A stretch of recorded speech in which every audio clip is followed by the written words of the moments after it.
Joining me now is Shaniqua McClendon, Vice President of Political Strategy at Crooked Media, along with former Florida Representative and MSNBC political analyst Carlos Curbelo. Shaniqua, starting with you, new deadline at the end of the day? Yeah, it is. They can say July 9th is when everything has to get done, but if the tariffs are not going to return to these elevated places until August 1st, that means there's another month of time that these countries can use to negotiate. I think Donald Trump thought that he could bully all of these countries, many of them, including our allies, into doing whatever he wanted. But the fact that they've extended this by another month shows that it's not working. And it just continues to create more uncertainty for businesses here. And at some point really soon, we'll be getting into the back to school season soon. People are going to start to feel the increased prices. And I think it's just going to make this policy and this effort a lot harder to push through. Carlos, certainly this is an asymmetric approach to multiple bilaterals all at once. Is there basically here some symmetry to this asymmetry if you look at the timing and what Bessent was just saying?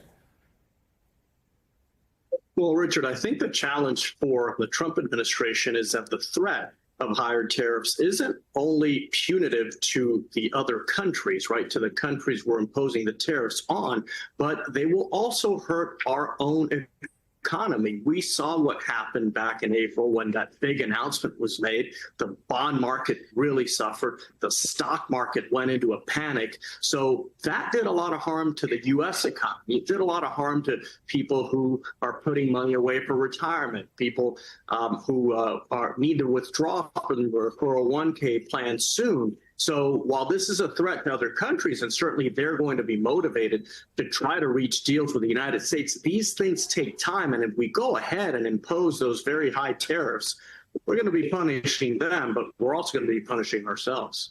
Yeah, Shaniqua, we were talking with Courtney Brown from Axios a little bit earlier, and she wrote an article, and in that report, she was alluding to a J.P. Morgan Chase Institute study that found tariffs would add about $82 billion in costs for mid-sized U.S. companies, which are responsible for a third of private sector jobs. And in that report, it says that figure could double if tariffs are hiked again after Wednesday, which, when we look at the impact these higher tariffs, if implemented, could have a gargantuan effect on the labor markets as well. So what Carlos is saying, these numbers are real, Shaniqua, and it's going to be affecting not only the small and medium and large size businesses, but also, of course, the jobs that they hold.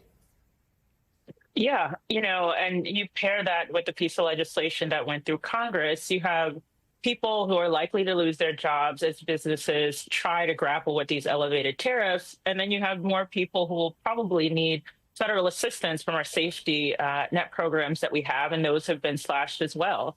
And so it's creating a perfect storm for Americans to be the victim of, rushed decisions and decisions that seemingly are coming out of ego and an effort to make sure that rich people can keep their tax breaks. And it's not really helping anyone. It's helping a small group of people.